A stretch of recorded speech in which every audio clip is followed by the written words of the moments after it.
helpful to see what we're doing, this work we're doing, as being about two different planes of existence, the horizontal and the vertical. On the horizontal, it's about being human and relating to other humans in our environment. And so it's about experiencing and doing and competing and all that stuff. And we basically are taught to focus on the horizontal and be human doings, not human beings. You know? And on the vertical, it's about our relationship with a higher power, with the universe. And I believe that there is a transcendent, vibrational, emotional energy communication that is truth and joy and beauty, and that we can connect with that energy, with that vibrational frequency, by being in the moment. Stopping and being in the moment. And the easiest place for most of us to do that is with nature. Being out in nature someplace. You know? For some of us, it's with animals.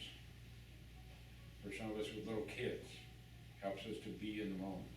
The hardest place for us to be is with other human beings, because that's where all our defenses are, that's where our wounds are. You know? Part of what we're trying to learn to do in recovery is get some balance between being and doing. We can't just be and not do, but we want to have some balance between being and doing, and start being able to have the capacity to stop and be in the moment, no matter where we're at, no matter what's going on.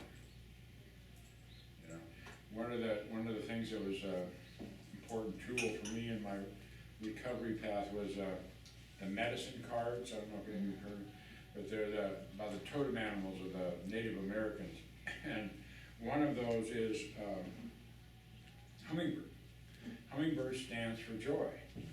Anytime I see a hummingbird, it's a reminder that I can stop and access some joy if I want to, if I want to take the time to do it.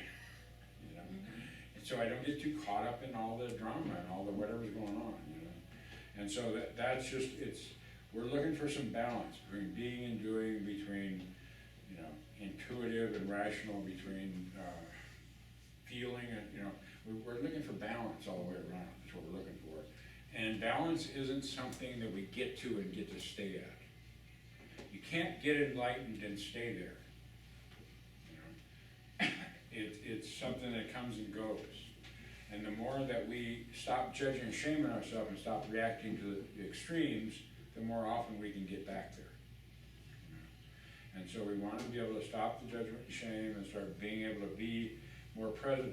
It's kind of, I think of it sometimes as like a pendulum swinging. When we're shaming and judging ourselves, we're like wild swings of the pendulum, big extremes, you know. The more we get in balance, the more recovery we get, the gentler the swings of our pendulum get. But we don't ever get to balance and stay there, because life's always rocking our boat a little bit, you know.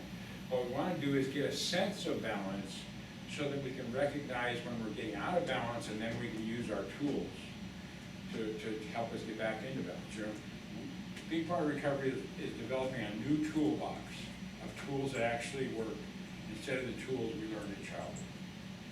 The tools we learned in childhood don't work. And so we need to learn new tools like positive affirmations, like meditation, prayer, whatever, meetings, so that we can, when we recognize when we're getting out of balance, so we can take some actions to help ourselves get back in. And all the time, the key is not to judge and shame ourselves about what's going on.